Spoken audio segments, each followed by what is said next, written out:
Hello, my lovely, inspiring human potential community. In our Universal Love Energy transmission sessions, we will usually be doing one of two things: clearing charged emotional and mental patterns around a specific topic, as we've been doing, or focusing on feeling certain feelings that can support us in clearing charged emotional and mental patterns on our own. And one of those feelings is compassion. Self-compassion, compassion for the external. And before we begin, for anybody who is new, what I am doing here is, one, channeling the universal love energy through me into you. Obviously, before that can happen, there is a need for your consent, whether out loud or in your own mind. You want to state that yes, you're open and receptive to this universal love energy, which is always sent for your highest and best good, that will be channeled through me into you.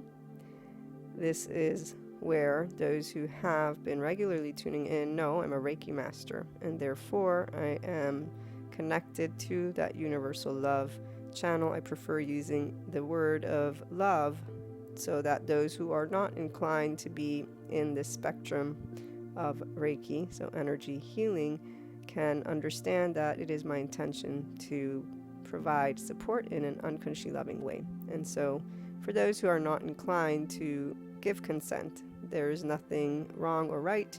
In fact, without consent, simply the universal love energy will not come to you. For how it works, for those again who are in the spirituality community, you know this, so I don't need to explain it. And again, for those who are uninterested, just don't give your consent, and that's all. Now, today, again, we're focusing on this feeling of compassion, but I do want you to pay attention if anything arises from within that feels charged, because some people from their own body may not have ever really experienced unconditional love from the minute you begin life. As I've been learning from my lovely classes with psychologists that know neuroscience, epigenetics, psychiatrists. One of them is Dr. Basil van der Kolk, the other Peter Levine. There's also the polyvagal doctor, and then there's a couple that are the compassion training experts, and I will be sharing some of that information with you. But as I've been learning, what I was trying to get at is a body doesn't always feel safe, especially an infant that doesn't have unconditional love that allows that ventral vagal state to become something that you are aware of. The ventral vagal state is our sense of safety, so the body and its parasympathetic nervous system response. In those cases, people who haven't had that may have a different emotional / body response, and I say / because energy and motion, our body is the nervous system and the brain of us. So once you start getting a handle of our human, I want to use the word anatomy, with the psychology, neuroscience information that I've been acquiring, we are like a computer, but obviously not, meaning we're people. But it works. The wiring works a certain way. However, you're not hardwired in a way that needs to stay fixed. If there's anything that I've learned is from the trauma experts, we work with our brain by working with our body. So this feeling of self-compassion is of the utmost importance, but so is compassion for the external, because see, you don't live in the world alone, and you're already in a body that will have a memory of how it felt as an infant that most don't pay attention to, because people talk in storylines and battle formats. And when I say people, I mean those who are not in a state of 5D, so unconditional love and neutrality with humanity, the world, life. So 5D state of consciousness holds no fear from the physical body of a person. And today I'll be reviewing with you guys a couple of consciousness arenas. One is avatar. This is from the esoteric science realm. And then I learned this beautiful concept from a Sadhguru website explanation of it. Mahasamadhi it's called, and it's great equanimous intellect, and apologies if I'm pronouncing it wrong, but we'll get to that again after. And I will also read to you equanimity, because equanimity in and of itself has a psychological explanation. And yesterday I used the word, and I believe I expanded a little bit on it. When I say yesterday, I mean in our lovely transmission 3. I'm in the habit of doing podcasts. So guys, you know this. The video format is a little bit different and new to me, but as I get more and more familiar, we'll be having them be very independent, even though this is for the community. So I actually think that you'll be tuning into all of them in your own timing. And that's what I am enjoying the most about this community of 5D self-empowered people who are inclined to apply that inner growth mindset, because you're able to see how inner harmony is of your highest potential and allows you to achieve this equanimous, this state of basically using your brain at its best. That's why it's you tapping into your infinite higher human potential. And that's why any piece of information that I will share and always have shared involves those human elements. The spiritual elements are part of my information bank and something that I integrate very happily. But the human elements is where I lean to allow all of those who regularly tune in and all people to know when we are breathing rhythmically, for example, whether it be yoga, tai chi, any of these other areas that people think of solely in this meditation state, it is because you're working with your brain and nervous system. You're working with your actual brain's wiring, your self wires. The psych education is what gives me the ability to speak these words to you, and I can direct anybody who's new to the very website. Actually, here it is, nicabm.com. You can take classes yourself and understand how your brain works and your body works. They have plenty of courses. One of the recent ones that I just got is on emotional triggers. So breathing rhythmically, which an example is a 5-second inhale and a 6-second exhale, is working with your nervous system. When you inhale, you're activating your sympathetic nervous system response. This is the defending yourself. When you are breathing out, you're activating your parasympathetic nervous system's response, and this is you in a state of ease. The ventral vagal state is when a person is able to be balanced with their emotional health balance with other people. So this means you knowing your sense of worth from yourself, not achievement based. So here, self-compassion, once again, being able to notice when you are actually not in self-compassion because there's a feeling that arises of, I didn't meet that expectation that society has given you. And that right here, people in the battle format will say, I'm being confined to listen to these rule books. This is another one of those narratives that keeps you in duality. This doesn't enable you to access that oneness consciousness, avatar consciousness, 5D state of consciousness and or equanimity, because you're thinking of life and this concept of you having learned something from the outside as you having to be trained or formatted or this entity outside. And here's where those who are in a 4D state of consciousness and or 3D, in fact, they are in this space. I, as always, am creating content and speaking to those who are inclined to be in a 5D self-empowered space, which is one of compassion towards yourself.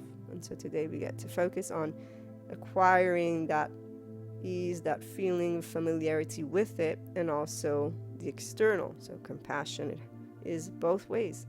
Otherwise, that 5D state of consciousness won't be present, which is unconditional love and neutrality.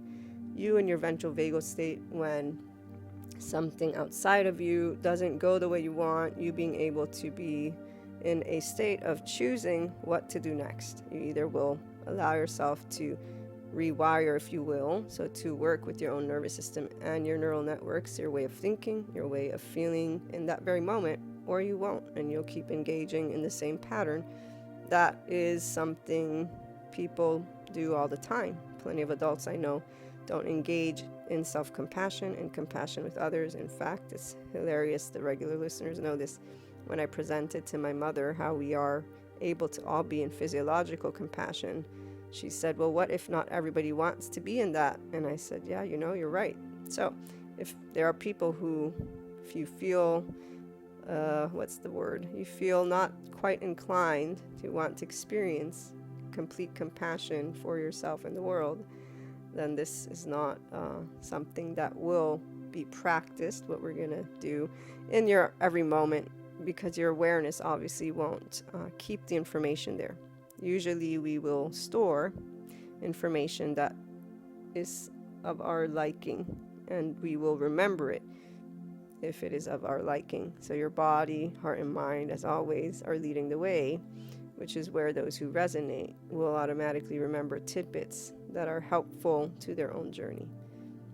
Now, after this little bit of information, with your consent, I'm now connected to you guys energetically, and we will continue with focusing on this lovely emotion called compassion. One of the things that you want to know, we've read a lot about different types of quotes and just information on unconditional love. One of the people that comes to mind is Eric Fromm. I learned from him what I always felt love was, which is you don't love people for what they do or don't do. You just love. It's an energy. It either goes to everyone or it doesn't. And he explains what dependent loves are. So there are a lot of individuals who have dependent loves, and this is where there's this need for each other. What we learn from our lovely psychologists is that we have a mammalian heritage, that we group the feeling of belonging. So our parasympathetic nervous system engages when we're in a safe space. And for some, there'll be those codependent and or just dependent relationships. I know that codependent has specific terminologies. I'm referring to individuals who will consistently navigate life with the need and not regarding and or becoming aware of it. Because what you do, on the other hand, as you achieve your own self-empowerment, is become aware of your preference of having those elements, those people, that support system in your life. Already that leads you to ownership, which gives you the ability to engage in your ventral vagal state, because you've become aware of a thing that you want, and you said, okay, I want this. Those who want a partnership, so in this case, I'm saying not the codependent in the psychological way, but somebody who says, I will only achieve state of happiness if I have a partner within my life. The minute you can acknowledge is something you truly desire is the minute you've made that your own. Now do remember that abundance flows where energy flows. So if you have people in your life that you're having to explain yourself to, you're using your energy in those areas, and you're not actually able to invest more in what you want to do, what you want to think, because you're having to explain yourself. And that takes also that emotional spectrum when you're having to explain, because you don't feel you belong. You're going to be feeling like, I don't understand why you're not understanding. And that is a charge state right there. So in that very minute, if you feel that, what you can do is bring compassion. Compassion is when you can love someone, including yourself, not because they do what you want to do or you do what they want you to do, but because you both do, and or more, if it's a group, what each wants, and you love each other the same. Being able to be there for each other, the support system, in a way that expands you, is always going to be clear, because there isn't a charged state. Your heart feels free, your body feels free.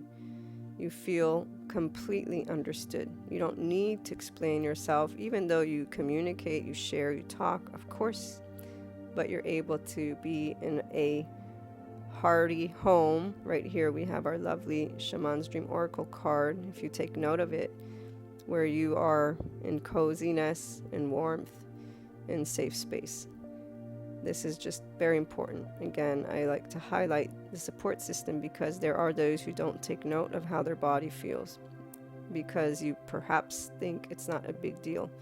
Instead, there's a differentiating factor when you're around the people that support your 5D expansion. And that means that you can speak about anything and everything, and you can feel their genuine unconditional love for you, that they're listening, not with their own ego preferences, their own ideas, but they're actually listening to what you want in your life, and they're able to support that expansion. Now, before we keep going with the topic, I want to make sure that everybody is in a relaxed state. So the rhythmic breathing that I was explaining is what helps you to get into a state of ease, and this enables you to be in that neutrality from your lovely mind because your body feels safe. Take some time to breathe and pay attention to your body. Some people are relaxed in rhythmic breathing, other people just want to naturally breathe. For example, when I began understanding rhythmic breathing, it's not my favorite. I will pay attention to the breath, but I'll pay more attention to my body because I like the natural breathing state. Instead, if I have to keep the tempo, I'm kind of losing track of what the feeling in my body is. So you guys choose, but do know rhythmic breathing does physiologically help you gain a sense of ease. Again, the example is 5 seconds inhaling, 6 seconds exhaling, and as you can tell, the exhaling, you can elongate it because that's what gets you to be in your parasympathetic nervous system state. So some of the psychologists, for example, have given their own rhythmic breathing pattern, and one of them that I remember is a 7 seconds inhale and an 11 seconds exhale. Now, please clear your mind. I know I shared a lot of tidbits, but clear your mind for a second from anything that's been happening in the day that you're thinking about as we talk of loved ones and compassion and those who understand us or not, because I'm sure that certain images and people and situations may have arisen. So allow yourself to clear that for just a second. And by clear, I don't mean forget. What I'm talking about is bring to your body that sense of ease. We're contemplating. We're doing nothing more than a contemplative exercise, if you will, that really is allowing you to get a feel for that body and to bring yourself to relaxation as you think and or feel into the topic. With the focus on this lovely heart home compassion, we're going to keep on moving forward with the topic. So the ability for us to be in physiological compassion is broken down in this way by the psychiatrist that explained it to me. Psychiatrists, psychologists, they're different labels. I don't always remember. Some are doctors, PhD, some are MDs or MAs, and those different acronyms. But the one that I remember, the breakdown, here are the parts of the brain that light up when we're in physiological states of compassion. And before I even move to the brain, the first thing I'll share is that our nervous system is in its parasympathetic state. And that is why the good feel hormones come about, because your body is in a ventral vagal state. It feels safe. That's why your support system is important. And you getting to know your body and knowing that when you feel restricted, it's not good or bad, but you're feeling a sense of judgment and or opinion that is in a different state with your own. And here's where your own insecurities are important to note. Meaning, if you do look to those people, the relationship, the partner for their approval, or the group for their approval, of course, seeing and or sensing that there's not is going to create a defense response, which is why there's a restricted feeling and not a I'm free and everything's okay, no matter what I say, it's all good. You're going to get to, in time, allow yourself, if you want, to be at ease with this. This is your choosing in any reaction / action / interaction with people. It's easy once you've defined that your worth comes from within. And so what this means is that you're okay with being imperfect. And that when people react to those imperfections, you're okay with that reaction because they're their own people. So they have their own ideas of how life should be led and so forth and so on. As an adult, you know that that's okay. Those are called differences. Differences don't mean we have to feel the need to defend each other from that. Instead, what happens is people keep that ego in a certain space. Now here, there's a Sadhguru quote where he talks about this aspect. When there is no envy, jealousy, comparison, and competition within you, you can focus your capabilities on doing what is needed. Obviously, what is needed is defined by every person on their own, what you feel your purpose is. And for some people, it is being a family man or woman, and or being a member of your local community. Needed is yours to define. Others want to become famous, and so they want to feel needed in a way of worldwide fame. What you really want to always tend to look at or tend to is your inner world, because there are two different ways that we can want to be in these spaces. The self-empowered way means that you're in ownership, and in fact, what you choose to do is not really ever a need as much as it is something that adds to you. When, on the other hand, you have a feeling of fear if it were taken away from you, or just the idea of it taken away from you creates discomfort, that's where you have room for growth if you choose to do so. So back to compassion and being in a physiological state of compassion. That parasympathetic nervous system is engaged, and the parts of the brain that light up are the insula, which is the gateway to compassion. The amygdala, our threat center, it gets alerted that something needs our attention. The temporal junction, here's where you can relate based on your own previous experiences to what's happening. Somebody's telling a story, and really this is where people, if they don't move to the next part, they will potentially fuse with the story and or suffering. And we talk about this a lot in the episodes. I'm not going to talk about it right now, but if you guys have ever any questions, reach out to me. The last part of the brain that lights up is the prefrontal cortex, which is considered the third eye for my lovely spirituality community. And those of you who talk about ascension in 5D, well, guess what? This is the exact place where you stay open and receptive to that infinite knowledge. It's really a person being able to be their executive decision maker, so in psychological terms, a functional adult in their ventral vagal state. You being able to be in physiological compassion is something not only that there are professionals who support people and train. I think the training are for other psychiatrists, psychologists, but these same centers help people to have compassion for themselves. And for those in the spirituality spectrum, here's where 5D consciousness, avatar consciousness, states of consciousness that are in 5D are all about unconditional love and neutrality. And so here's the tidbit of information for those who have been waiting. Avatar consciousness is when a person has integrated the positive aspects of reality and the negative aspects of reality, and they are not in denial of either, but they have a high level of discernment, which makes them able to see nuance.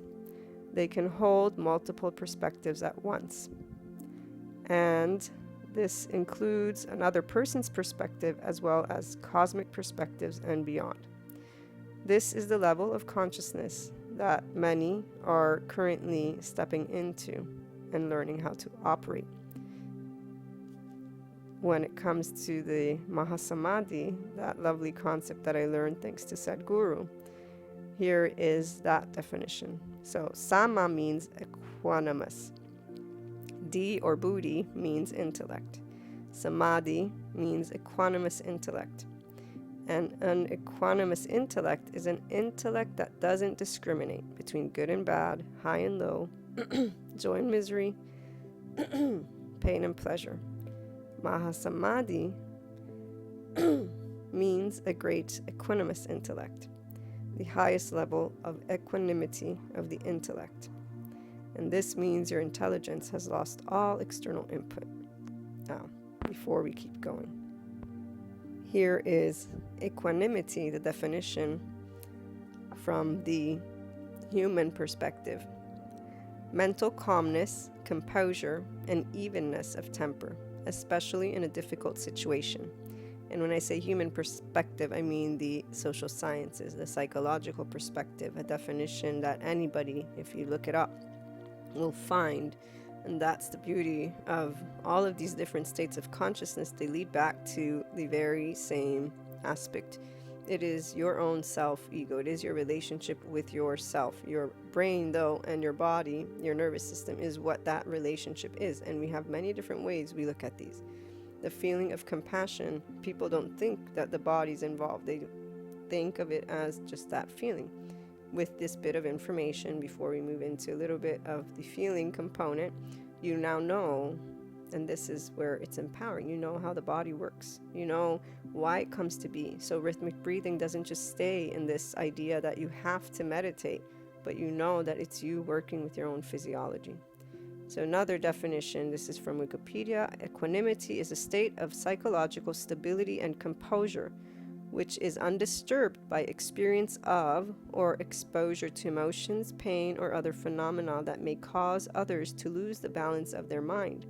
When we lose balance, we're getting hyper-aroused or hypo-aroused. Our ventral vagal state isn't engaged. We're no longer in a state of compassion physiologically. Our body is alerted something's not right, but really that not right has everything to do with that cognitive dissonance that we talk about. We have identity and emotions connected as one because we began this process as infants and then grew up. Getting familiar with emotions in the relationship of the body will help those of you, again, who are looking to be in this 5D state of consciousness, this functional adult state of consciousness, help you understand that it is every day possible, and it is in every day that you choose. If somebody says something you don't like, or if you're hearing about something you don't like, that you have the ability to stay in compassion with yourself and the external. Now, I was going to read one more for you, but I need to see if I can find it. No, an equanimity, not this one.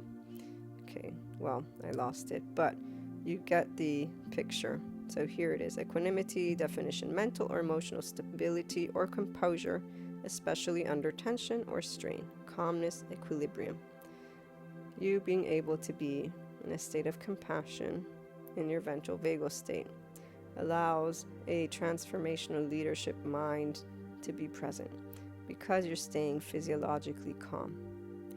Now that we've reviewed all these lovely pieces of information, I want to share with you one last thing, and then I want us to focus on how do you feel when it comes to being able to be compassionate towards yourself. And the element, being in truth, means to be simply yourself. Self is not what you make up, but what you are. Sadhguru quote: being in truth means to be simply yourself. Self is not what you make up, but what you are. With that being said, I would like you to think about that, and really, as I say the word think, to feel into who you are, what you are, the self of you, and allow yourself to sit with the different feelings that may arise. As they arise, to bring unconditional love, unbounded love, to not hold any type of limit to the feelings that come up, and if anything, to bring forth the knowledge that every person feels that they want to belong and feels imperfect and has had fear and hurt. We are all people. We all have the same nervous system that reacts with fear whenever lack of predictability takes place. We've all had trauma, because anything that has overwhelmed the brain is organized in trauma. To be able and be compassionate towards yourself and others is to be able and understand that fear is not bad or something that is weak. It's actually a physiological response to survival. And although we're far removed from being, way back when, only us and the animals with our bare hands and nature, we still have this way of feeling when we're not loved or accepted from our loved ones, from society. And so these are very important aspects for you. Feel the compassion for all of these aspects. Allow yourself just for a minute to feel into the state of neutrality with important arenas that you usually are perhaps battling, whether it be within yourself or with the external. This isn't about justifying. This is about you allowing yourself to enter a state of equanimity, of nuance, of neutrality. and to understand this feeling right here, that whenever something is presented to you, the feeling accompanies the thought, always. And you being able to achieve neutrality doesn't mean you disengage from taking charge on what matters. What it means is you lead yourself to leadership. Because as you feel into this compassion feeling right now, here's where we're working with the traumatized brain the way I've talked about on the podcast episodes. Because we are, as you breathe and down-regulate the amygdala, meaning you're allowing yourself to know there's no threat, I'm safe. The ESOL is activated, and the ESOL is what connects our brain to our body. So that leads you to being aware of your body. And as you're paying attention right now to where your feelings are flowing and continuing to choose relaxed state, safe state, because you're in a safe space, you're at home, you're in your own, unique maybe room or unique space in the mind. So from here, that feeling allows you to begin to work in I believe it was the hippocampus region, where we make those thoughts tolerable. And here's where most people will be inclined to think of their narrative.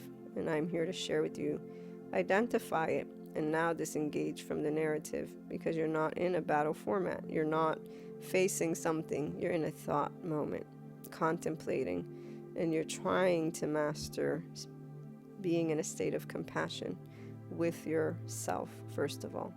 Tone is important, so every word you speak in thought form is important. It will either lead you towards compassion, neutrality, unconditional love, or keep you in this battle format, this duality. And so the little bit of push here is for those who are noticing right now where your body can lean towards one, but you can lean towards the other. And as my mother pointed out, some may not want to be in physiological compassion, so they'll be inclined to allow the charged state here, emotional, mental, to stay, versus the self-compassion and compassion towards the external, and to therefore practice a different neural network response. So you begin to engage in that neural network of compassion for you and others. It is a unique feeling that will continue to have the two places present, the charged state, which will fall within your own foundational important piece of information, your duality, and those things that are part of you, or the neutrality, where you look at those things that are part of you, but allow yourself to be that functional adult, the grown-up who knows, I'm safe, I'm contemplating, these are important things, I can be in compassion, which serves me better, because being a transformational leader for your own life serves you way better than not. And being in a equanimous emotional response, this is where I'm interpreting, obviously, this state of balance for the mind and the heart and the body. It allows you to become somebody who can stay calm, and that's where our brain is tapped into the higher potential of it, because we're not angry, anxious, or any of those other emotions that lead our body into, again, a hyper-aroused or hypo-aroused state. It's physiological. The infinite higher human consciousness potential is you in a functional adult state, because you stay clear, you're connected to that prefrontal cortex, which I didn't finish sharing, is where we take in information and are also able to evaluate in the now what we can do or can't do. Feeling into compassion towards life, the unknown, and all is something that you choose every day. And hopefully through this bit of information, sharing it to the best of my ability with always love and compassion and a lot of different elements that I know are involved, supports your journey. So as you look into the lovely heart home, think of all the beautiful aspects of the child self of you, those imperfections, and allow yourself to embrace with compassion who you are, how you are. And then visualize humanity and our ancestors and our, going from living in the middle of the jungle or just, with nature, and then, yes, going through other evolutionary steps that some look upon in certain ways, I'm asking you to allow yourself to be in a state of reflection with that safety. You're thinking. So don't charge it. If you allow yourself to not charge, but contemplate and then remember what evolution is. We evolve, not only physiologically did our species evolve, but also intellectually. And so things that have taken place, the only reason it's charged is because there's a storyline. Humanity is evil, medieval. Our ancestors didn't have the technology to look into the nervous system and brain and see how the wiring works and how our defensive state works. And so there's this entire story and more for humanity that people keep thinking of automatically when we even just begin going away from being in huts to medieval enlightenment. I can feel it in my own body because of learning all the different information from my lovely political science and international relations and diplomacy, but just people and everything. The way that we're taught about our history has charged energy, and those things are there, but here, equanimity, or again, that 5D state of consciousness, being able to know we are evolving, we have evolved. Right now, we're learning about emotional maturity. We're learning about being able to bring compassion. Allow yourself to have compassion for the evolution of our species, the imperfections that we all hold and we all can see. Bring compassion to bridge those places of hurt in ways that create more conversation and allow more people to be in ventral vagal state to feel safe as we understand and don't stop and judge each other as we create a heart home of our lovely planet. I hope this has served you all in the best way possible, and I look forward to being back with another energy transmission session. I have now disconnected from you, and I would like you to take a couple of minutes, if you will, to write down any thoughts, to contemplate any specific feelings or images that arose. You can always reach out again if you want and have questions or want something specific. I have created a landing page for the Universal Love Energy Transmission Sessions. You can have a personalized request, if you will, if you desire. I have the directions on the website. It's inspiringhumanpotential.com. You can go there, and again, you can also just reach out and ask me any questions regarding this. Look forward to being back again. Have a wonderful day.